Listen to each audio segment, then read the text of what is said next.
संसाराची आशा आहे ना माणसाची रोज वाढत जाते महाराज, रोज वाढत जाते. कशी म्हटले, प्रत्येक जण संसारात आशेनं वागतोय, एका आशेनं वावरतोय. बर, एका मालकाकडे म्हटले 2 गाढवं होते. काय होते? एका मालकाकडं 2 गाढवं होते. त्या मालकानं तो गाढवं विकायचा निर्णय घेतला. गाढवं विकायचा निर्णय घेतल्यानंतर एक गाढव धोब्याला दिलं आणि एक गाढव डोंबाऱ्याला दिलं. आता तुम्हाला धोबी कळाला असेल पण डोंबाऱ्या कळाला नसेल. डोंबारा कळाला का? नाही कळाला. धोबी कळाला, डोंबारा नाही कळाला. सांगून जाईन तुम्हाला, आपण गावागावामध्ये जत्रा भरत असते, भरते ना जत्रा. आणि ती जत्रा भरल्यानंतर त्या ठिकाणी त्या जत्रेमध्ये ऋषिकेश महाराज, त्या जत्रेमध्ये एक खेळ असतो. इकडून एक पोल बांधायचा, इकडून एक पोल बांधायचा, मधी त्याला दोरी बांधायची. ती दोरी बांधायची आणि ती दोरी बांधल्यानंतर खालून एक माणूस ते वाजवतो आणि त्या दोरीवर, त्या दोरीवर ती जी पोरगी असती ना ती त्याच्यावर नाचती, म्हणजे डान्स करते. मंगेश महाराज, ती पोरगी त्याच्यावर डान्स करते. आमच्या भाषेमध्ये तिला कटपुतली म्हणतात. तुमच्या भाषेत काय म्हणतात मला माहित नाही, पण त्याला डोंबाऱ्याचा खेळ म्हणतात. खालून एकानं वाजवायचा आणि त्या पोरीनं त्या दोरीवर डान्स करायचा. हा डान्स, हा खेळ आपल्याला जत्रेमध्ये, गावच्या जत्रेमध्ये बघायला भेटतो. आता थोडा हुकला तो, पण पूर्वीच्या काळामध्ये बघायला भेटायचा. आता ज्या मालकाकडे हे 2 गाढवं होते, त्या मालकानं काय केलं बघा, एक गाढव धोब्याला दिला आणि एक गाढव डोंबाऱ्याला दिला. विकल्यानंतर आता धोब्याच्या गाढवाचं काम काय, रोज कपडे उचलायचे, नदीवर न्यायचे आणि नदीवर नेल्यानंतर ते कपडे धुवायचे. धुतल्यानंतर त्यांना वाळत टाकायचं आणि वाळत टाकल्यानंतर ताई, जोपर्यंत कपडे सुकत नाही तोपर्यंत जेवढं हिरवगार रान दिसतंय ना तेवढं चरत राहायचं. आता त्याला फक्त तेवढंच काम होतं म्हणून तो धष्टपुष्ट होता. पण हा डोंबाऱ्याचा जो गाढव होता ना महाराज, याचा काम काय, इकडून एक पोल बांधायचा, इकडून एक पोल बांधायचा, ती वरती पोरगी नाचणार, खाली एकानं वाजवायचं, भेटलं तर खायचं, नाही तर लगेच पुढच्या गावच्या जत्रेला जायचं. मग गाढवाचं काम काय, त्याच्या पाठीवर जेवढा काही खेळाचा बोजा असेल तो त्याच्या पाठीवर टाकायचा. असा हा दोघांचा वेगवेगळा नित्यक्रम त्या ठिकाणी चालू होता. एक दिवस योगायोगानं या धोब्याच्या गाढवाची आणि या डोंबाऱ्याच्या गाढवाची एका गावामध्ये भेट झाली. म्हणजेच कसं माहितीये का, गाढवं एकत्र आले की ते विचारपूस करतात, चर्चा करतात. समजतंय तुम्हाला? मेमरी 5G's ठेवा म्हणजे समजन. विठ्ठल विठ्ठल विठ्ठल विठ्ठल विठ्ठल. ते दोघही गाढवं एका गावामध्ये आले, चर्चा करायला लागले, एकामेकांची खुशाली विचारायला लागले. मला नाही, त्यांची खुशाली विचारायला लागले. आता एकामेकांची विचारपूस करायला लागल्यानंतर त्या ठिकाणी डोंबाऱ्याच्या गाढवाने धोब्याच्या गाढवाला विचारलं, म्हटले तुझं काय चाललंय? त्याने सांगितलं माझं एकदम मजेत आहे बाबा, मला काहीच अडचण नाही. धोब्याच्या गाढवाने डोंबाऱ्याच्या गाढवाला विचारलं, बाबा तुझं रे? अरे माझंही एकदम मजेत आहे, मला कशाचीच अडचण नाही. अरे मग तुझं जर मजेत आहे, धोब्याचा गाढव म्हणतो, तुझं जर मजेत आहे तर इतका वाळला का बरं? माझ्याकडे बघू नका. तो वाळलेला होता. म्हटलं तुझं जर मजेत आहे तर तू इतका वाळला कस काय? आता डोंबाऱ्याच्या गाढवांनी धोब्याच्या गाढवाला विचारलं, म्हटलं का रे बाबा, मी वाळलो ते तर जाऊ दे, पण तू इतका धष्टपुष्ट झाला तरी कसा? धोब्याच्या गाढवांनी सांगितलं, बाबा म्हटले कामच काय, कपडे उचलायचे, नदीवर न्यायचे, धुवायचे, वाळत टाकायचे, कपडे वाळेपर्यंत जेवढं काही हिरवं रान दिसन तेवढं चरायचं. म्हटले कामच काय बाबा, एकदम निवांत आरामशीर काम आहे. म्हटलं पण तुले वाळला रे, मला तुझी क्यू यायला लागली. म्हटले मग रे? अरे आपण एक काम करू, आपण एक्सचेंज करू, आदला बदल करायची. म्हटले म्हणजे कसं? म्हटले तू माझ्या मालकाकडे जायचं आणि मी तुझ्या मालकाकडे जाणार. डोंबाऱ्याचा जो गाढव होता तो हुशार होता. म्हटलं बाबा आपल्या मालकाने ज्याला त्याला विकलेला आहे त्याच्या जवळच राहिलं पाहिजे, आपण आदला बदल करायची. महिला मंडळ, किती माणसाचं मन चंचल राहतं, फुटू द्या ना फटाके. विठ्ठल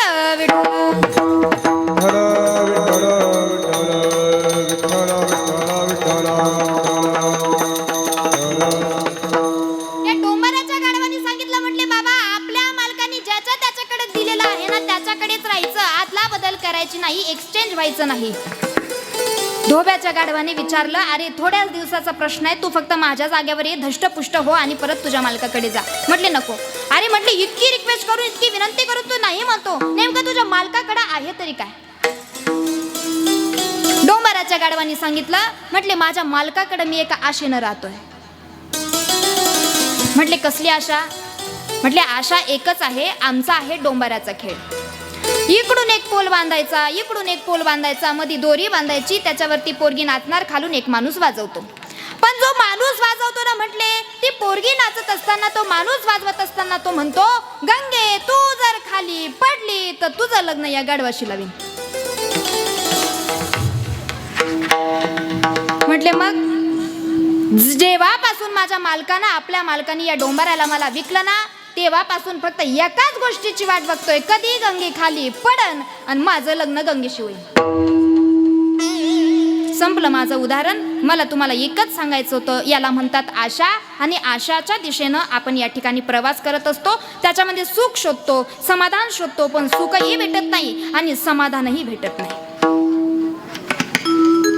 म्हटले सुख मिळवण्यासाठी माणूस प्रयत्न करतोय, सत्ता मिळवण्यासाठी माणूस प्रयत्न करतोय, आणि या ठिकाणी जगण्यासाठी माणूस प्रयत्न करतोय. पण म्हटले संसारात कितीही प्रयत्न केले काहीच आपल्या कामाला येत नाही, आणि परमार्थामध्ये प्रयत्न करा काहीच वायाला जात नाही.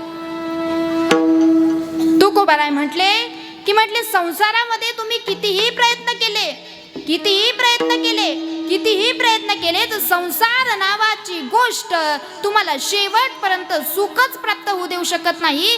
तुकोबारायांनी 450 वर्षापूर्वी सांगून ठेवलं होतं, नको नको मना गुंतू माया जाळी, काळाला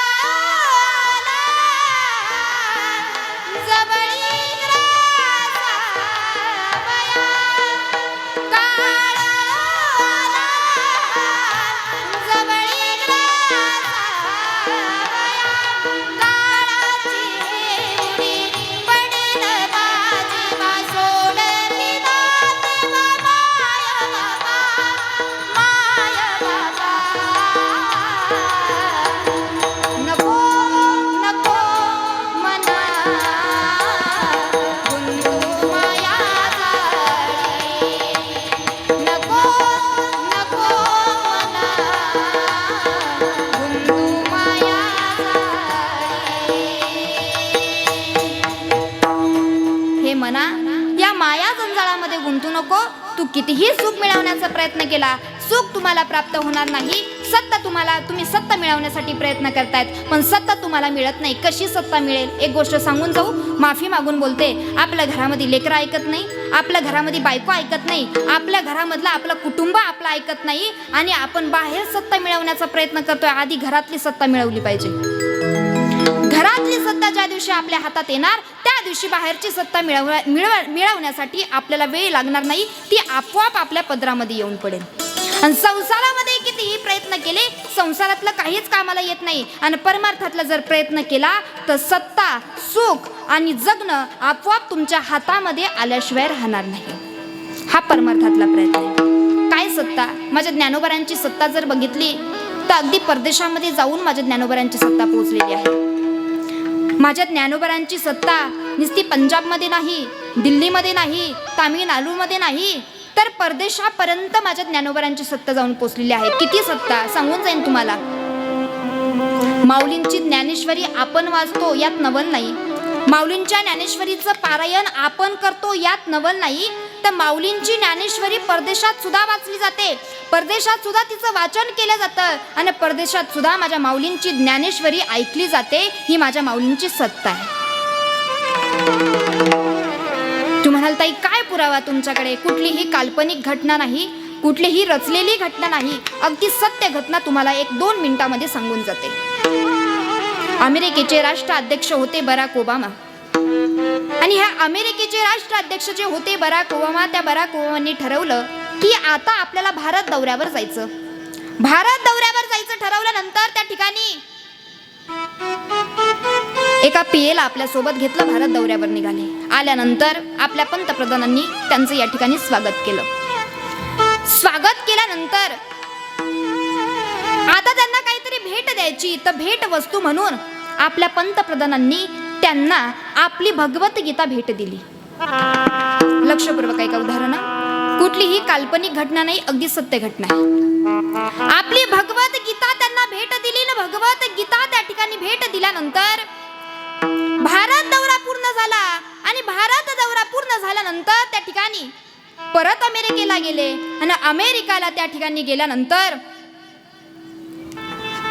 त्यांच्या हाताखालचा जो पिये होता त्या पियेला आवाज दिला, बोलवलं. त्या पियेला त्या ठिकाणी बोलवल्यानंतर आता त्यांच्या सोबतचा जो पिये असतो त्याला सगळ्या भाषांचं ज्ञान असतं. काय सांगितलं मी? त्यांच्या हाताखालचा जो पिये असतो त्याला सगळ्या भाषांचं ज्ञान असतं. ज्या वेळेस त्याला विचारलं की भारत दौऱ्यावर गेल्यानंतर त्यांच्या पंतप्रधानांनी मला ही जी भेट वस्तू दिलेली आहे ही नेमकी आहे तरी काय, ही त्यांना समजत नव्हती. समजत का नव्हती याचं कारण असं आहे, आपली भगवद्गीता संस्कृत भाषेमध्ये आहे. ही भगवद्गीता त्या ठिकाणी भेट दिल्यानंतर ती भगवद्गीता भेट दिली आणि सांगितलं, म्हटलं नेमकं आहे तरी काय. त्याला सगळ्या भाषांचं ज्ञान असल्या कारणानं त्यानं त्यांच्या भाषेमध्ये त्यांना समजावून सांगितलं, हा भारतीयांचा धर्मग्रंथ आहे, याला भगवद्गीता म्हणतात. आणि आपला धर्मग्रंथ जर कोणता असेल तर तो भगवद्गीता आहे. त्याच्याबद्दल त्यांना चिकित्सा निर्माण झाली, आवड निर्माण झाली. म्हटली याचं वाचन करायचंय, पण याचं विश्लेषण मला इंग्रजी माध्यमातून पाहिजे. इंग्रजी माध्यमातून भगवद्गीतेचं विश्लेषण त्या ठिकाणी अमेरिकेपर्यंत जाऊन पोहोचलं आणि अमेरिकेपर्यंत ते जाऊन पोहोचल्यानंतर त्या ठिकाणी तब्बल 7 ते 8 दिवस त्याचं पठण केलं. त्याच्याबद्दल आवड निर्माण झाली. आवड निर्माण झाल्यानंतर त्या पियेला परत बोलवलं आणि विचारलं, या भगवद्गीतेच्या संदर्भानं आणखी दुसरा एखादा ग्रंथ. सगळे ज्ञानी महात्मे माझ्या समोर बसलेले आहेत. ज्ञानाने वयाने सगळे मोठे आहेत, सगळे कीर्तनकार मंडळी आहेत. बसलेल्यांपैकी कलाकारांनी बोलायचं नाही, विद्यार्थ्यांनी बोलायचं नाही. फक्त एका प्रश्नाचं उत्तर द्या, आपल्या भगवद्गीतेच्या संदर्भानं दुसरा ग्रंथ कोणता? बोला ना. ज्ञानेश्वरी. भगवद्गीतेच्या संदर्भानं आपला दुसरा ग्रंथ आहे ज्ञानेश्वरी. या ज्ञानेश्वरीचं इंग्रजी भाषांतर अमेरिकेपर्यंत जाऊन पोहोचलं आणि अमेरिकेपर्यंत जाऊन पोहोचल्यानंतर त्या ठिकाणी 7 ते 8 दिवस त्या ज्ञानेश्वरीचं पठण केलं, वाचन केलं. काही काळानंतर त्या अमेरिकेमध्ये पत्रकार परिषद भरली आणि पत्रकार परिषद त्या ठिकाणी भरल्यानंतर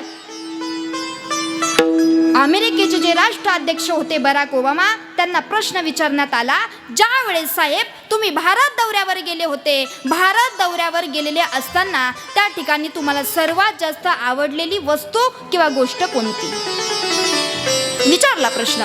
प्रश्न विचारल्यानंतर अमेरिकेचे राष्ट्राध्यक्ष बराक ओबामा त्यांच्या भाषेमध्ये त्यांच्या भाषेत उत्तर देताना आपल्याला फार गोड उत्तर दिलंय. त्यांनी सांगितलंय, बघा तुम्हाला खोटं वाटत असेल तर सगळ्यांकडे अँड्रॉइड फोन आहे, स्मार्टफोनचा वापर आपण करतो.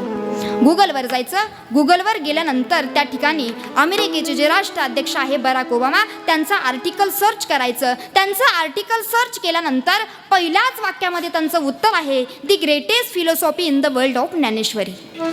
मराठीमध्ये सांगितलं, जगाच्या पाठीवर महान तत्वज्ञान म्हणजे भारतीयांची ज्ञानेश्वरी.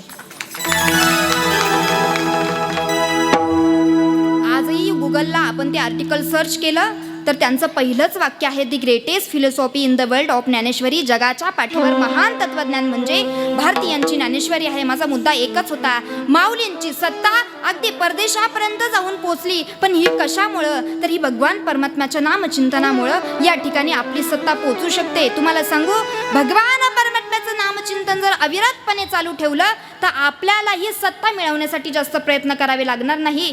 थोडक्यात सांगू का, social media, WhatsApp, Facebook, Instagram, Twitter या कुठल्याच ॲपची गरजच पडणार नाही आपल्याला यूज करायची. फक्त भगवान परमात्म्याचं नामचिंतन जर अविरतपणे केलं आणि सत्ता मिळवायची असेल तर त्याचं अविरतपणे जर चिंतन आपण या ठिकाणी केलं तर ती सत्ता सुद्धा आपल्या हातामध्ये प्राप्त होऊ शकते. ही ताकद या भगवान परमात्म्याच्या नामचिंतनामध्ये.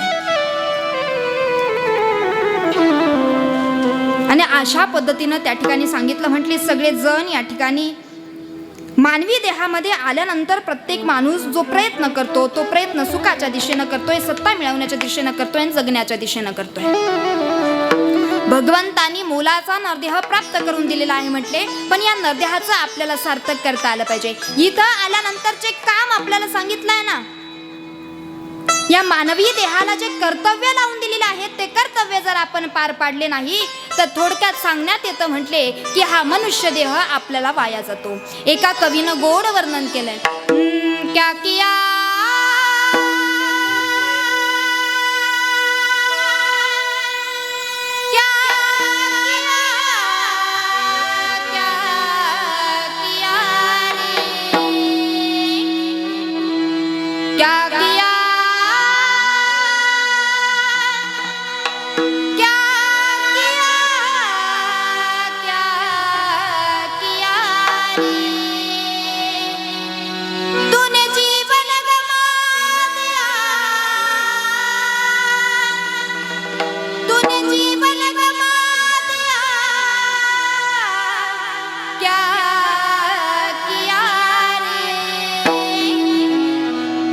पाना था उसको तो दिया, पाना था उसको तो दिया, पाना था उसको तो दिया, जिसे पाना था उसको तो दिया, जिसे पाना था उसको तो दिया.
जिसे पाना था उसको तो दिया, जिसे पाना था उसको तो दिया, जिसे पाना था उसको तो दिया. अमृत छोड़ा पिता है शराब रे, भगवान के नाम से मोह हो गया. अमृत छोड़ा पिता है शराब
अशा पद्धतीने सांगितलं. म्हटले इथं आल्यानंतर ज्या भगवान परमात्म्याचं मुख आपल्याला आपल्या डोळ्यांनी बघायचं होतं, ज्या भगवान परमात्म्याचं नामचिंतन आपल्याला करायचं होतं, या भगवान परमात्म्याचं नामचिंतन जर आपण या ठिकाणी केलं नाही तर हा नरदेह सहज सोप्या पद्धतीनं वायाला जातो असं सांगण्यात आलं. म्हटले तुकोबाराय सांगतात सगळ्या गोष्टी तुम्हाला प्राप्त होतील, सगळ्या गोष्टी मिळवता येतील. तुम्हाला सांगू,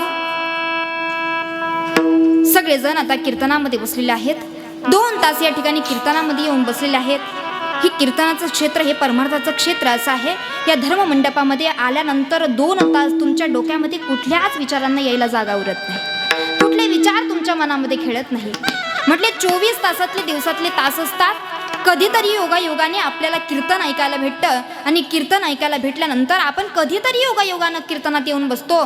पण सांगितलं जातं तुकोबाराय म्हणतात बाबांनो, अरे कीर्तनात आल्यानंतर कमीत कमी नाही आपल्याला एखादं प्रमाण समजलं ना, नाही मुखानं म्हणता आलं ना, पण कमीत कमी पाठीमागच्या लोकांनी जे कीर्तनकार आहेत, कलाकार आहेत, त्यांनी प्रमाण म्हटल्यानंतर आपल्या हातानं टाळी वाजवली गेली पाहिजे.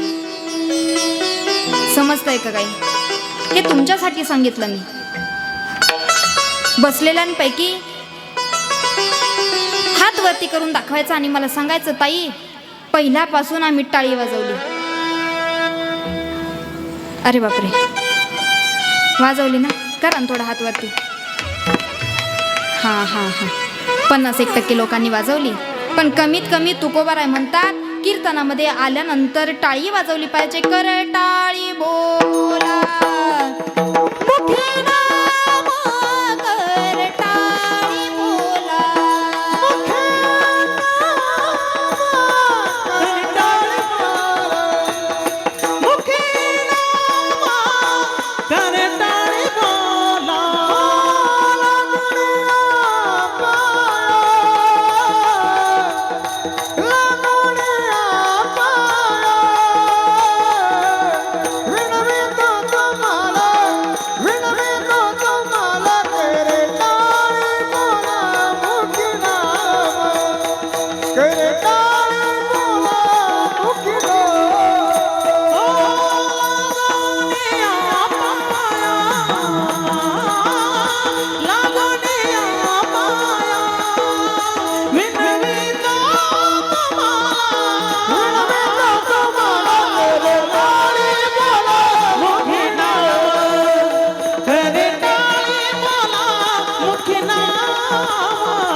विनवितो तुम्हाला कर टाळी बोला मुखी नाम. कमीत कमी 2 तास आपण कीर्तनामध्ये येऊन बसलोय. म्हटले आपल्या हातानं टाळी वाजली गेली पाहिजे. एका जुन्या महात्म्याच्या तोंडून ऐकलं होतं ताई मी, की म्हटले कीर्तनात टाळी वाजवल्यानंतर हाताची रेषा बदलते. बरेच जणांनी खाली बघितलं, आता तुम्हाला समजणार नाही बदलली का नाही. बरं ऐका, याच्या पुढे एक वाक्य सांगून जाईल. कीर्तनात टाळी वाजवल्यानंतर हाताची रेषा बदलते का नाही सांगता येणार नाही. काय?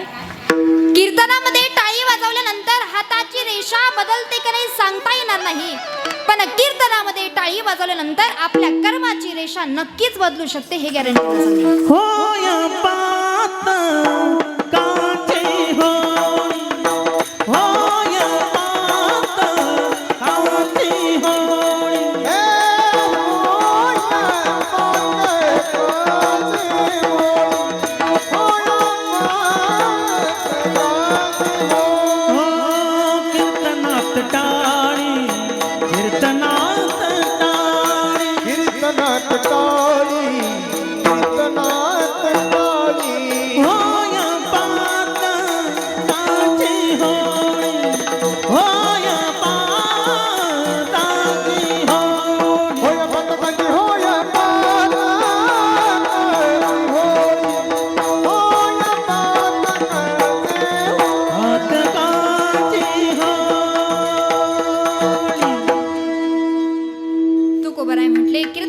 जर टाळी वाजवली तर सगळ्या पापांचं क्षालन या ठिकाणी होत असतं. कमीत कमी एवढं कार्य आपल्या हातून घडलं पाहिजे. सत्ता मिळवायची आहे, सुख प्राप्त करायचं आहे, 3च गोष्टींचा आपल्याला विचार करायचा आहे आणि जगायचं आहे. म्हणजे काळावर विजय मिळवायचा आहे, सत्ता मिळवायची आहे, सुख मिळवायचं आहे. हे सगळं जर तुम्हाला करायचं असेल तर भगवान परमात्म्याच्या नामचिंतनातून हे सगळं तुम्हाला प्राप्त होऊ शकतं. भगवान परमात्म्याचं नामचिंतन अविरतपणे केलं तर काळावर सुद्धा विजय मिळवता येतो. जगा काळ खाय आम्ही माथा दिला पाय. म्हणजे सगळ्या गोष्टी भगवान परमात्म्याच्या नामचिंतनाने मिळू शकतात. तुकोबार आहे काय पुरावा? तुकोबार आहे सांगतात आयुष्यभर अविरतपणे भगवान परमात्म्याचं नामचिंतन केलं आणि भगवान परमात्म्याचं नामचिंतन या ठिकाणी करून आता काय झालं तर आमचं फळ सिद्ध झालं. काय सिद्ध झालं? अभंगाचं प्रथम चरण. याजसाठी केला होता अट्टहास, याजसाठी केला होता अट्टहास, याजसाठी केला होता अट्टहास, याजसाठी केला होता अट्टहास, याजसाठी केला होता अट्टहास,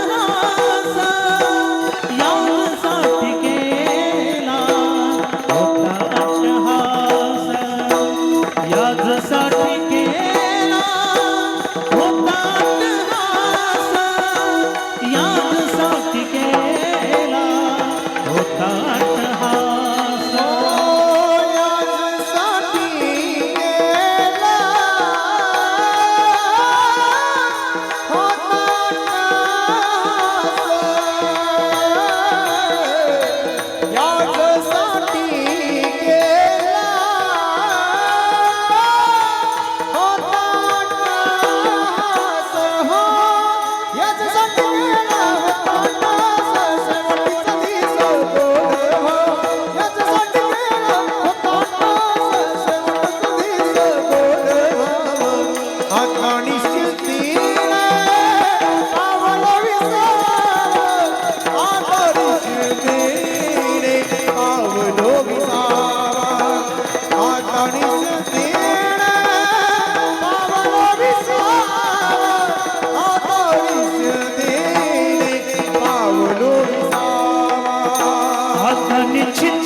याच्यासाठी केला होता अट्टहास, शेवटचा दिस गोड भावा. खऱ्या अर्थानं सांगण्यात आलं म्हणजे आयुष्यभर अविरतपणे ज्या गोष्टीसाठी प्रयत्न केला, भगवान परमात्म्याचं नामचिंतन केलं, ते सफल झालं. काय झालं? शेवटचा दिवस गोड झाला. आता या अभंगाचा थोडासा प्रादुर्भाव जर इकडे लावायला गेलो ना, खऱ्या अर्थानं आज या आनंद सुद्धा वाटत असेल का माझा शेवटचा दिवस गोड झाला. एकदा टाळी वाजवा. आशे पुत्र पोटी जन्माला यायला 5-5 पुण्य स्मरण करायला सुद्धा भाग्य लागतं बर का. खऱ्या अर्थानं यांना सुद्धा आज वाटत असेल का माझा शेवटचा दिवस गोड झाला, कारण त्यांचा लेख गेल्या 5 वर्षापासून भव्य दिव्य वातावरणामध्ये या ठिकाणी 5ही पुण्यस्मरण, आता 5वं पुण्यस्मरण अगदी जोरात आणि धूमधडाक्यात या ठिकाणी साजरं होत आहे. एवढंच नाही, सुनील दादांचं कौतुक फार करावंसं वाटतं. आपलं कीर्तन संपल्यानंतर इतकी सगळी मंडळी या ठिकाणी कीर्तनकार मंडळी उपस्थित आहे आणि प्रत्येकाला काहीतरी वेगवेगळ्या प्रकारचा पुरस्कार या ठिकाणी प्रदान करणार आहे. एवढ्या गोष्टी करणं सांगायला थोडंसं मला विचित्र वाटतंय, पण कायम ऋषिकेश महाराज मला फोन केला की आधी मला सांगतात मोबाईल पायाजवळ न्या ताई, आधी दर्शन घेऊ द्या. काय नम्रता असावी माणसाची. इतका मोठा माणूस आहे, इतका मोठा माणूस आहे, पण कुठला गर्व नाही, कुठला अहंकार नाही, आणि फक्त काय करायचं तर समाजासाठी करायचं. एक दिवस दादांना प्रश्न केला, म्हटलं दादा दिवस रात्र इतकं या समाजासाठी लढत असतात, झटा घालत असतात, हे कार्य कशासाठी एवढं करतात? सध्याच्या स्थितीला लोक फक्त स्वार्थासाठी जगतात. ही सत्य परिस्थिती आहे आत्ताची. कोणी कुणाला काही काम करायला रिकामं नाही, कोणी कुणासाठी काही करायला रिकामं नाही. दादांना सहज प्रश्न विचारला. एक दिवस संस्थेवर आले होते आपले रोहिणी, त्यांचे वडील त्यांच्यासोबत होते. दादांना विचारलं मी, एवढा मोठा मराठा समाजासाठी कार्य करतायत, इतका मोठा लढा आहे तुमचा या समाजासाठी, कशासाठी एवढं कार्य करतायत? गोड उत्तर दिलं, ताई म्हटले माझं पूर्ण कुटुंब निर्व्यसनी आहे. आमच्या घरामध्ये कुणालाही व्यसन नाही. कीर्तन प्रवचनाची सगळ्यांना आवड आहे. पूर्ण कुटुंब निर्व्यसनी आहे. छत्रपती शिवाजी महाराजांचा मी एक मावळा आहे हे हक्काने सांगितलं. पण ताई, कोरोनाच्या काळामध्ये अशी परिस्थिती निर्माण झाली होती की माझ्या वडिलांना त्या ठिकाणी कोरोना पॉझिटिव्ह दाखवल्या गेल्यानंतर त्यांची सेवा करता करता ताई मी देखील पॉझिटिव्ह झालो. अगदी आतोनात प्रयत्न केले पण वडिलांना वाचवू शकलो नाही. मी वाचलो. आणि ज्या दिवशी वडील आमच्यातून आम्हाला सोडून गेले ना, त्या दिवशी ठरवलं की आजपासून फक्त समाजासाठीच कार्य करायचं. आणि तेव्हापासून ताई मी फक्त समाजाचंच कार्य करतोय. इतकीच माझी या ठिकाणी इच्छा आहे, बाकी कशाची काही इच्छा नाही. कायम फोन केला ना एकच सांगतात, ताई तुम्ही माझ्या बहिणीसारखा आहात, तुम्हाला कुठलीही गरज पडली ना तुम्ही मला निम्म्या रात्री फोन करा, मी तुमच्या गेला. आणि खरं तर असे पुत्र प्राप्त व्हायला, असे पुत्र भेटायला आपल्या वडिलांचे 5-5 पुण्यस्मरण करायला त्याला सुद्धा भाग्य लागतं. आज बाबांना मला तरी असं वाटतं भगवान परमात्म्याने नक्कीच उच्च गती प्राप्त करून दिलेली असेल. थोडक्यात जर या परिवाराची माहिती सांगायची झालं तर त्यांनी मला फार मोठा काळ सांगितला, फार मोठी अशी समस्या सांगितली, फार मोठा संघर्ष सांगितला.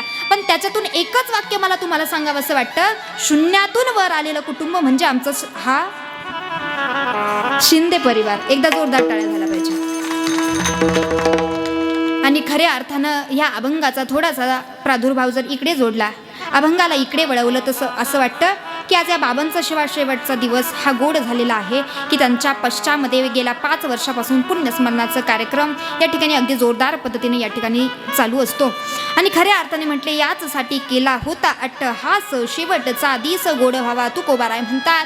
बाबांनो, भजन करा, चिंतन करा, चांगलं कर्म करा. म्हटले कर्म नावाची गोष्ट अशी आहे जी चुकून जरी झाली ना, बरं का, म्हटले चुकून जरी झाली तरी ती कुणालाही त्याचं फळ भोगण्याशिवाय चुकत नाही. ताई काय पुरावा? सगळ्यांना कथाभाग माहिती आहे, सगळ्यांना कथाभाग माहिती आहे की जगाचा मालक होता पण त्याच्या बापाला कर्म चुकलं नाही. काय झालं? श्रावण बाळाला बाण लागला. श्रावण बाळाच्या आई बापानं शाप दिला, तू सुद्धा पुत्र शोकानं मरशील. शेवटच्या क्षणाला दशरथ राजाला त्याचा काळ जवळ दिसायला लागला, त्याची वेळ आलेली जवळ दिसली. भिंतीवर नको नको ते वेगवेगळ्या प्रकारचे चित्र दिसायचे आणि वेगवेगळ्या प्रकारचे चित्र दिसायला लागल्यानंतर कौशल्याला सांगितलं, माते ए कौशल्या, अगं बघ ना भिंतीवर काय दिसतंय? अहो मला तर काही दिसत नाही. अगं तुला दिसन तरी कसं, वेळ माझी आलेली आहे. काय दिसतंय वो? अगं बघ ना त्या झाडाखाली श्रावण बाळाचे आई वडील दिसतायत आणि त्या बाळाला मी बाण मारलाय आणि त्यांनी मला शाप दिलाय की तू सुद्धा शेवटच्या क्षणाला पुत्र शोकानं मरशील. बघ ना काय परिस्थिती माझी आज. माझा भरत शत्रुघ्न मामाच्या गावी गेलेला आहे आणि माझा राम वनवासाला गेलेला आहे. मला पाणी पाजण्यासाठी सुद्धा इथं कोणी नाही. जगाच्या मालकाचा जो बाप होता त्याला सुद्धा कर्म चुकलं नाही. मायबापा हो, तुम्हाला आम्हाला कर्म कशाच पद्धतीनं चुकणार नाही.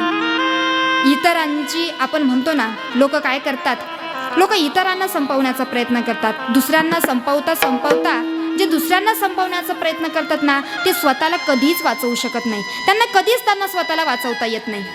माणसाला दुसऱ्याची वाट लावता लावता स्वतःची वाट कधी लागून जाते ना, याचा मेळ सुद्धा लागत नाही. दुसऱ्याची वाट लावण्यापेक्षा त्याला चांगली वाट दाखवण्याचा प्रयत्न करा. कारण एक गोष्ट तुम्हाला सांगू, या ठिकाणी जीवन जगत असताना माणसाचा धर्म बघितला जात नाही, माणसाची दर्जा बघितली जात नाही, माणसाची मिळकती बघितली जात नाही. तर या ठिकाणी जीवन जगत असताना माणसाचे आचार विचार कसे आहे याच्यावरून त्याला ठरवलं जातं.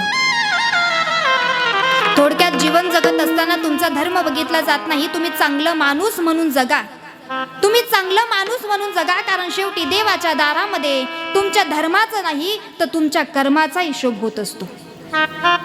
तुमचं कर्म त्या ठिकाणी बघितलं जातं, माणसाचा धर्म बघितला जात नाही. तुम्ही काय कर्म केलंय ते कर्म केलं पाहिजे. आणि धर्म करायचं ना, करायचं धर्म, पण धर्म करायचा असेल तर आजचं उत्तम उदाहरण म्हणजे आपले सुनील दादा शिंदे. एकदा जोरदार टाळ्या वाजल्या पाहिजे. तुमच्याकडे टाळ्यांना काही GST BST लागतो का? टाळ्या वाजवत नाही, नुसतं उसने दिल्यासारखं करतात. मी गोड वाक्य तुम्हाला सांगितलं की माणसांनी कर्म चांगलं केलं पाहिजे आणि धर्म जर तुम्हाला चांगला करायचा असेल तर धर्माचं उत्तम उदाहरण कसं कार्य करायचं धर्मासाठी तर आमचे सुनील दादा शिंदे. गोड असं धर्माचं कार्य. धर्म म्हटलं की आपल्याला शिवाजी महाराज आठवतात, धर्म म्हटलं की आपल्याला धर्मवीर शंभूराजे आठवतात. तुम्हाला एक गोष्ट सांगू, माणसानं थोडा काळ जगायचं पण चांगलं जगायचं. एक वाक्य सांगते, लक्षपूर्वक ऐका. माझी संत मुक्ताबाई 17 वर्ष 7 महिने 23 दिवस जगली. माऊली ज्ञानोबाराय 22 वर्ष, धर्मवीर शंभूराजे 32 वर्ष, जगद्गुरु तुकोबाराय 39 वर्ष आणि छत्रपती शिवाजी महाराज मोजून 50 वर्ष. माणसाने थोडं जगायचं पण चांगलं जगायचं.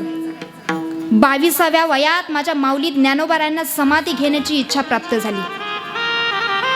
जगणं असावं तर माऊली ज्ञानोबारायासारखं असावं, जगणं असावं तर माझ्या छत्रपती शिवाजी महाराजांसारखं असावं.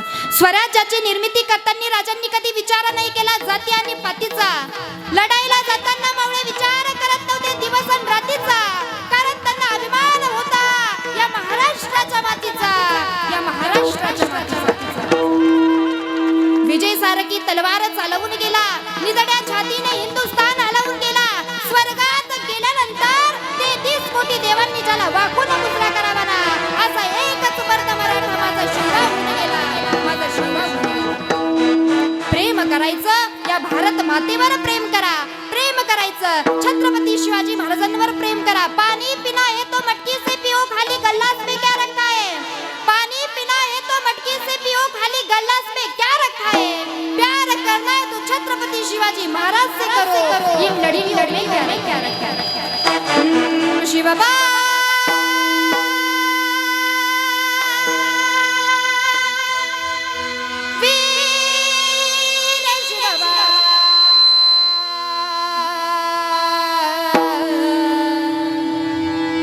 महाराष्ट्राची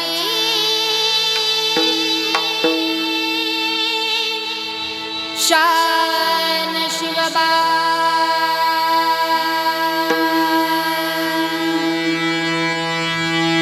साऱ्या शत्रूंचा माना उडावूनी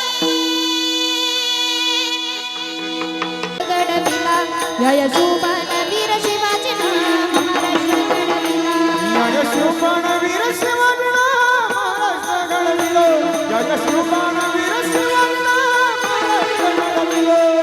जिजाऊ मातेनं जन्म दिला वीर पुत्राला, आई भवानी मातेचा त्याला वाहिला चरणाला. जिजाऊ मातेनं जन्म दिला वीर पुत्राला, आई भवानी मातेचा त्याला वाहिला चरणाला. त्याचा स्वराज्याचा नाच गुलाबीचा, त्याचा स्वराज्याचा नाच गुलाबीचा, रक्ताभिषेक सांडला, रक्ताभिषेक सांडला. छत्रपती शिवाजी महाराज की जय. यशोबान वीर शिवाजी महाराष्ट्र घडविला, जय यशोबान वीर शिवाजी महाराष्ट्र घडविला. जय शिवपान वीर शिवाजी महाराष्ट्र घडविलो, जय शिवपान वीर शिवाजी महाराष्ट्र घडविलो. मुझे हर हर महादेवा होती कुशल राजाचं मावळं. गडगडारीचा कुणी सारगड सरत्यांनी केलं रूप शंभूचं पाहुणी.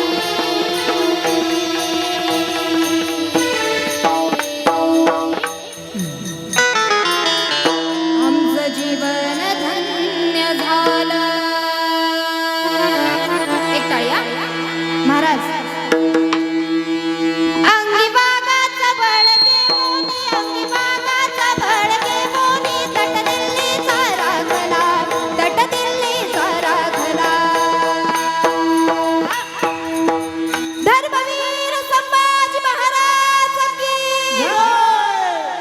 जय. यशोबान वीर शिवाजी महाराष्ट्र घडविला, जय यशोबान वीर शिवाजी महाराष्ट्र घडविला. जय शिवपान वीर शिवाजी महाराष्ट्र घडविला, जय शिवपान वीर शिवाजी महाराष्ट्र घडविलो. वीर शोभा शूर शोभा महाराष्ट्राची शान शोभा. रंग भगवा डंग भगवा आमच्या नावाला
शुभ जन्मला शिवनेरीवर शुभ जन्मला राजांचा अधिपती साऱ्या राजांचा अधिपती हात वरती एक ताळी एक दैवत छत्रपती नामचं दैवत छत्रपती दैवत छत्रपती नामचं दैवत छत्रपती दैवत छत्रपती नामचं दैवत छत्रपती दैवत छत्रपती नामचं दैवत छत्रपती माझ्या गावचे मुरळी कशी आली पळाला माझ्या गावचे मुरळी कशी आली पळाला तो बापाचा बाप वाग शिवबाला तो बापाचा बाप वाग शिवबाला माझ्या गावचे पुंडळी आज आले फळाला माझ्या गावचे पुंडळी आज आले फळाला तो बापाचा बाप वाघ शिवबा जन्मला तो बापाचा बाप वाघ शिवबा जन्मला अज्ञा होती मधी जाऊची शपथ घेतानी स्वराजाची अज्ञा होती मधी जाऊची शपथ घेतानी स्वराजाची धन कल्याणाची शिकवण जगद्गुरु तुकोबाची धन कल्याणाची शिकवण जगद्गुरु तुकोबाची धर्म बांधील स्वराजाचे या तरुणाला धर्म बांधील स्वराजाचे या तरुणाला तो बापाचा बाप तो बापाचा बाप वाघ शिवबा जन्मला तो बापाचा बाप वाघ शिवबा जन्मला अला ला ला ला ला गणा भगवान अला ला ला ला ला गणा अला ला ला ला ला गणा भगवान आला ला ला ला आलं गड्यानं भगवान गाव काढायची बाहेर तिची चमचम ती दार गाव काढायची बाहेर तिची चमचम ती दार कशी घुसंड्यार परा शिवरायाची तलवार कशी घुसंड्यार परा शिवरायाची तलवार कशी घुसणार मारा शिवरायाची तलवार कशी घुसणार मारा शिवरायाची तलवार एक राजा येताना मला शिवणे एक राजा येताना शिवणे माझ्या राजाचं नाव काय ते गडकिल्ल्याचं लग्न सुंदर स्वराज निर्माण करे तलवारी करा रे सुंदर स्वराज निर्माण करे तलवारी करा रे रयतेसाठी प्राण रोक आपल्या मित्रासाठीवर रयतेसाठी प्राण रोक आपल्या मित्रासाठीवर माझी जाऊने दिया हमें सुंदर शिवाजी राजा माझी जाऊने दिया हमें सुंदर शिवाजी राजा माझी जाऊने दिया में सुंदर शिवाजी राजा माझी जाऊने दिया में सुंदर शिवाजी राजा आला ला ला ला आला गड्यानं भगवान आला ला ला ला आला गड्यानं भगवान आला ला ला ला ला ला ला जेव्हा जिंकला तो रामराम, आवाज बापेचा धडकला.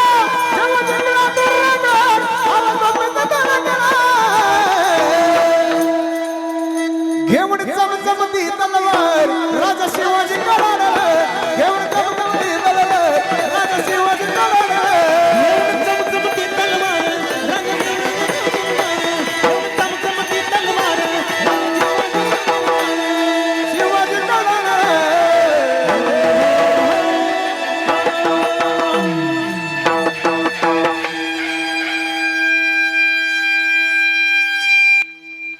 झाली शिवजयंती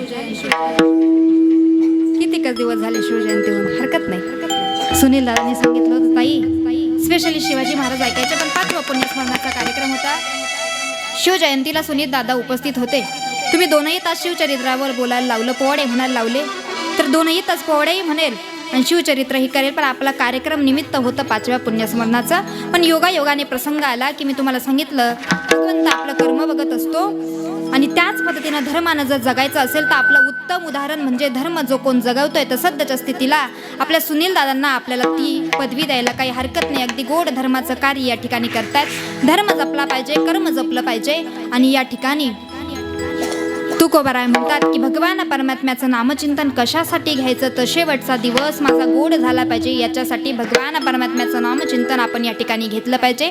भगवान परमात्म्याचं नाम मंगल आहे, गोड आहे, सारात सारा आहे, अगदी गोड भगवान परमात्म्याचं नाम आहे. किती गोड आहे, गोड वर्णन केलंय. म्हटले या भगवान परमात्म्याच्या नामाने कित्येक जणांचा उद्धार केला. नाम तुझे रे, नाम तुझे रे,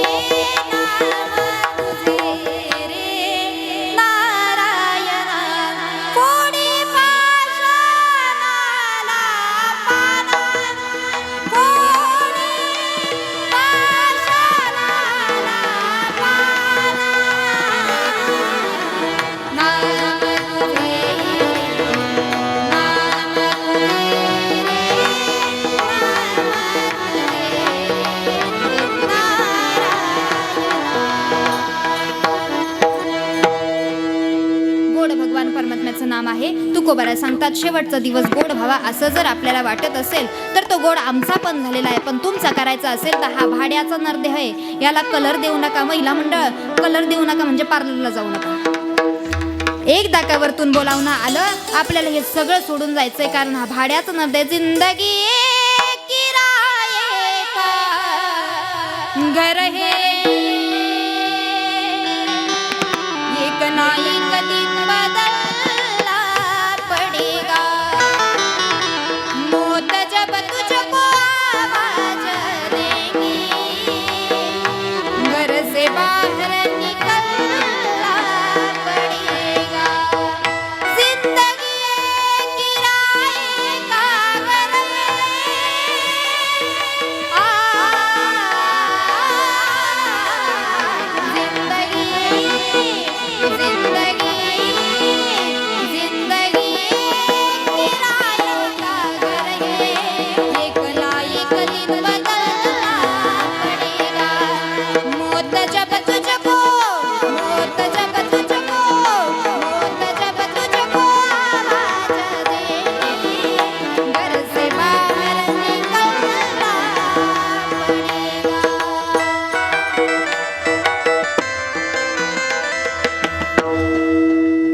घर वाजवण्यासारखं खूप आहे, आमच्याकडे म्हणण्यासारखं खूप आहे, त्यांच्याकडे म्हणण्यासारखं खूप आहे, आणि यांनाही आपल्याला देण्यासाठी खूप आहे, पण टाईमच नाही आहे. अशी गताची आहे. आणि तुकोबाराय सांगतात भगवान परमात्म्याचं नामचिंतन करायचं, अगदी प्रेमानं भावानं करायचं. तुकोबाराय सांगतात की म्हटले भगवान परमात्म्याचं नामचिंतन अविरतपणे केलं, शेवटचा दिवस आपला गोड झाल्याशिवाय राहणार नाही, जो आमचाही झालेला आहे, आमचा अनुभव आहे. सांगितलं म्हटले की बऱ्याच संत महात्म्यांनी काय केलं तर फक्त भगवान परमात्म्याचं नामचिंतन केलं, शेवटचा दिवस गोड झाला. आणि ज्या दिवशी शेवटचा दिवस गोड झाला त्या दिवशी आम्हाला वाटलं की आता निश्चिंतीने पावलो विसावा खुंटलिया धावा तृष्णेची या, आता कशाची चिंता आम्हाला राहिलेली नाही. भगवान परमात्म्याचं नाम गोड आहे, मंगल आहे, अगदी चांगल्या पद्धतीचं आहे. हे सगळं करून त्याची आम्हाला गोडी निर्माण झालेली आहे, आणि त्याची गोडी निर्माण करून आता आम्ही काय केलं आहे, कुणाशी लग्न केलं तर आम्ही मुक्तीशी लग्न करून आता शेवटचे दिवस आनंदात पार पडायचे. अभंगाचं शेवटचं चरण. तुका माने मुक्ती परणेली नोवारी, तुका माने मुक्ती परणेली नोवारी, तुका माने मुक्ती परणेली नोवारी, तुका माने मुक्ती परणेली नोवारी, तुका मान परणेले नवारी, तुका मन मोके परणेले नवारी.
धावा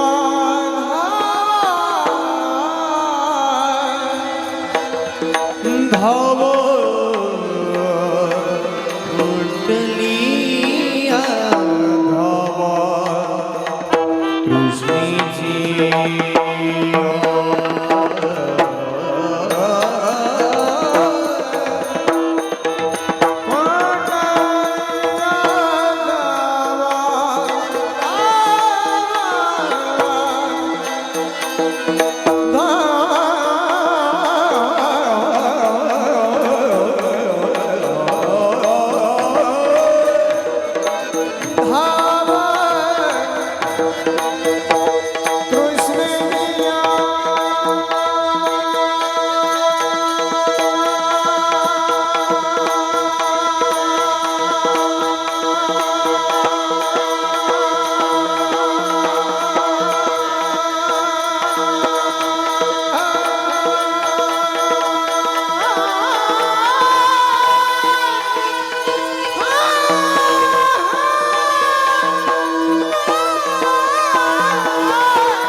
कुंडलिया धावा तृष्णेचिया हे कुंडलिया धावा तृष्णेचिया हाताने चिते पावलो विसावा हाताने चिते पावलो विसावा हाताने चिते पावलो विसावा हाताने चिते पावलो विसावा पावलो विसावा तुका म्हणे मुक्ती परिनिली नोवारी आता दिवस चारी खेळी मेळी मुक्तीशी लग्न केलाय आणि मुक्तीशी लग्न करून उरलेल्या दिवसांमध्ये भगवान परमात्म्याचं नामचिंतन करून आनंदात हे दिवस आम्हाला या ठिकाणी हे क्षण आम्हाला या ठिकाणी घालवायचे आहे. आणि जे नामस्मरण त्यांनी केलं जे नामस्मरण करून भगवान परमात्म्याचं नाम मंगल करून त्यांनी जे भजन केलं चिंतन केलं ते भजन चिंतन नामचिंतन आज आपल्याला या ठिकाणी करायचंय. हातानं टाळी मुखानं भजन विठोबा रखुमाई विठोबा रखुमाई विठोबा रखुमाई विठोबा जय जय विठोबा रखुमाई जय जय विठोबा रखुमाई हरि जय जय हरि जय हरि हरि हरि हरि जय जय हरि जय जय हरि हरि हरि हरि हरि हरि जय जय जय हरि हरि हरि हरि हरि हरि जय जय हरि हरि हरि हरि हरि हरि हरि जय जय जय जय जय जय हरि हरि हरि हरि जय हरि जय जय हरि जय विठोबा रखुमाई हरि विठोबा रखुमाई विठोबा रखुमाई विठोबा रखुमाई विठोबा रखुमाई विठोबा रखुमाई विठोबा रखुमाई विठोबा विठोबा रखुमाई विठोबा रखुमाई विठोबा रखुमाई विठोबा रखुमाई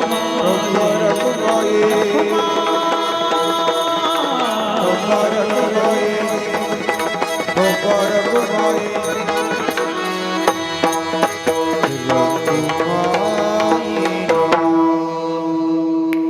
तुम्ही आम्ही सगळेजण ज्या निमित्तानं या ठिकाणी जमलेलो आहोत कैलासवासी उमाजी किसन शिंदे त्या बाबांना या अण्णांना जाऊन आपल्यातून आज 5 वर्ष पूर्ण होत आहेत. परिवाराचं कौतुक काय करावं, कौतुक तर कीर्तनातच केलेलं आहे. या बाबांनाही जिथे कुठे असतील तिथे आनंद प्राप्त झाला असेल की दरवर्षी इतक्या आनंदात उत्साहात त्यांचा पुण्यस्मरणाचा कार्यक्रम या ठिकाणी मोठ्या गोड वातावरणामध्ये या ठिकाणी साजरा होतो, संपन्न होतो.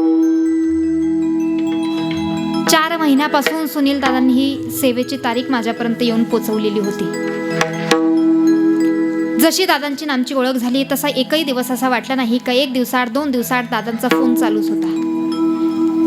नुसता कार्यक्रमाच्या संदर्भानं नाही तर अगदी प्रत्येक गोष्टीच्या संदर्भानं दादांचा फोन या ठिकाणी येऊन आज या बाबांना आपल्यातून जाऊन 5 वर्ष पूर्ण होत आहेत. पण मुलांवर जेवढे काही संस्कार रुजवलेले आहेत ते संस्कार अगदी गोड आहेत, व्यवस्थित आहेत, खूप छान आहेत. चांगल्या पद्धतीनं हे त्यांचे मुलं या ठिकाणी कार्य करतायत. अगदी या तालुक्याचं युवा उद्योजक जर कोणी चांगलं नाव म्हणायला गेलं तर आमच्या सुनील दादांचं नाव या ठिकाणी घेतलं जातं. या पूर्ण शिंदे परिवाराचे एकदा मनपूर्वक आभार व्यक्त करते. बाबांना या ठिकाणी आदरांजली व्यक्त करून भगवान परमात्मा नक्कीच चांगल्या ठिकाणी जागा दिली असेल, देव ही इच्छा व्यक्त करते. त्याच पद्धतीनं कीर्तनासाठी उपस्थित मी तुम्हाला सांगितलं बरेचसे कीर्तनकार मंडळी, सगळे माझ्यापेक्षा ज्ञानानं वयानं मोठे असणारे सगळे दिग्गज मंडळी या ठिकाणी उपस्थित आहे. नाव याच्यासाठी प्रत्येकाचं घेणार नाही, कारण तुम्ही जेवढे समोर दिसत आहेत तेवढेच मला बघायला भेटत आहे. आता खुर्च्यांवर किती कीर्तनकार येऊन बसलेत आणि किती वरिष्ठ मंडळी येऊन बसले मला काही दिसत नाही आहे. म्हणजे ते कसं होईल, पुढच्यांचं नाव घ्यायचं मागच्यांचं राहून जाईल. त्याच्यापेक्षा मी तुम्हाला सांगितलं मी तुमच्या सगळ्यांची लहान बहीण आहे आणि तुम्ही सगळेजण मोठ्या बहिणीसारखे लहान बहिणीसारखे माझ्यावर प्रेम करतात. माझ्यावर कोणी नाराज होणार नाही मला ठाऊक आहे. तरी एका उखाण्यात सगळ्यांचं नाव घेऊन टाकते. पांडुरंगाच्या चरणी फूल वाहते वाकून, पांडुरंगाच्या चरणी फूल वाहते वाकून, तुम्हा सर्वांचं नाव घेते माऊली ज्ञानोबारायांचा मान राखून. सगळ्यांचे एकदा मनपूर्वक आभार व्यक्त करते. सगळ्या कीर्तनकार मंडळींचे, वरिष्ठ मंडळींचे एकदा मनपूर्वक आभार व्यक्त करते. तुमच्यापेक्षा ज्ञानानं वयानं मी लहान आहे. काही चुकलं असेल ते सोडून द्या किंवा मला सांगण्याचा प्रयत्न करा. जे चांगलं असेल ते तुमच्यापर्यंत येण्याचा प्रयत्न झालाय ते घेऊन जा. उपस्थित सगळे कलाकार मंडळी, आपल्या तालुक्याचं मी तुम्हाला सांगितलं भूषण म्हणायला हरकतच नाही. आमचे मंगेश महाराज निकम कधीही फोन केला. ऋषिकेश महाराज एक गोष्ट सांगू का, टाळ्या आशा नका वाजू, एक गोष्ट ऐका नीट मी काय सांगते. हां, मंगेश दादाला केव्हाही फोन केला बरं का, कधीही तारखेसाठी फोन करू द्या, कधीही तारखेसाठी फोन केला, दादा तारीख पाहिजे आपल्याला इथे इथे सेवा करायची, नकार तर कधीच नसतो बरं का. पण एक सांगू, आपली रीतिरिवाज आहे आपण मानधन विचारतो. दादाची एक गोष्ट मला फार आवडते, आतापर्यंत इतके कार्यक्रम केले मंगेश दादांनी माझे, पण एकदा सुद्धा मला मानधनासाठी सांगितलं नाही. माणसाची सेवा संप्रदायामध्ये असावी तर आमच्या मंगेश दादासारखी असावी. दादांचे एकदा मनपूर्वक आभार या ठिकाणी व्यक्त करते. त्याच पद्धतीनं आमची 1008 ऋषिकेश महाराज नवले, गान कोकिळा म्हणायला हरकत नाही आमच्या महाराजांना.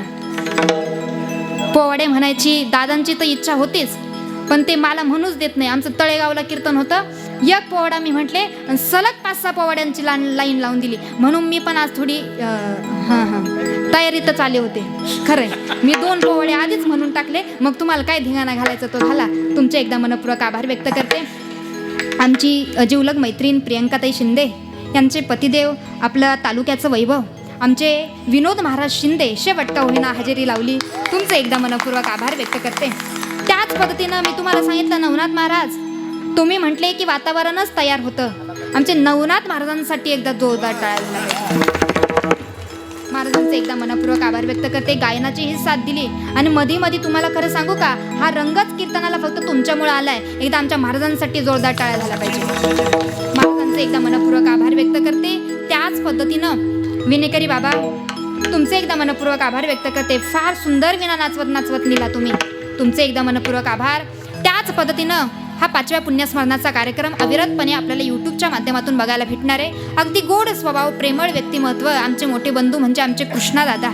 अगदी कधीही एका शब्दाला हाकेला धावून येतात आणि छान असं कार्य दादांचं संप्रदायामध्ये आहे. माऊलीचा दास चॅनल आमचे कृष्णा दादा, दादांचे एकदा मनपूर्वक आभार व्यक्त करते. सध्या चांदवड तालुक्यामध्ये ज्या चॅनलचं सध्या नाव गाजतंय असे असणारे आमचे मराठी वक्ता वैभव दादा, दादा तुमचे एकदा मनपूर्वक आभार व्यक्त करते. दोघं चॅनलचे एकदा मनपूर्वक आभार.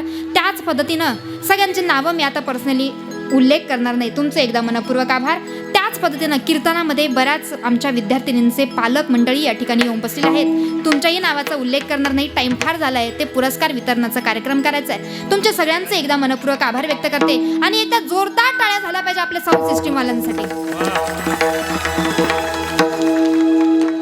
तुमचे एकदा खरंच मनपूर्वक आभार व्यक्त करते. आमच्या सुनील दादांचे एकदा मनपूर्वक आभार व्यक्त करते. तुमच्यासारख्या मायबापांचं दर्शन दादांनी मला घडवून दिलं. दादांचे एकदा मनपूर्वक आभार व्यक्त करून पाठीमागेच्या विद्यार्थिनी दिसत आहेत. त्र्यंबकेश्वरमध्ये माझी स्वतःची एकमेव मुलींची नारायणी वारकरी शिक्षण संस्था आहे.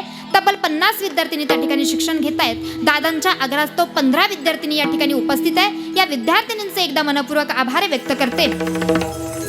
संस्था विद्यार्थिनी कोणाच्या आहे?